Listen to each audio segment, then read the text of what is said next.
జగిత్యాల జిల్లా ధర్మార్ మండలంలో petrol bunk దగ్గర కొంతమంది ఎదవనా కొడుకులు గంజాయి మత్తులో విద్యార్థులు పోయిన టూరిస్ట్ బస్ పై దాడి చేసిర్రు.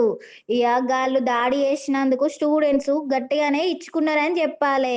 గంటకు ముందు నుంచే గా మత్తుల ఎవరెవరితో గొడవలు పెట్టుకుంటూ వచ్చిర్రంట. ఇక పెట్రోల్ బంక్ దగ్గర ఆగిర్రు. ఇక అక్కనే పక్కన గీ పిల్లల బస్సు కూడా ఉందంట. గాళ్ళందరూ ఎక్కడికో పిక్నికో టూర్కో పోయేస్తుర్రు. ఇక అక్కడ కేకలేసుడు అల్లరల్లరి చేసుడు ఆగమాగం చేసిరంట గీ ఎదవలు. గిట్ల చేస్తుర్రని పిల్లలు బస్సు డ్రైవర్ అడిగితే గల మీదకి గొడవ దిగిర్రంట. ఇక పిల్లలు కూడా ఆగకుండా మీదికి పోయి గొడవ పెట్టుకున్నారు. ఇక గిట్ల చేస్తున్నందుకు పోలీసు వాళ్ళకి చెప్పిర్రంట.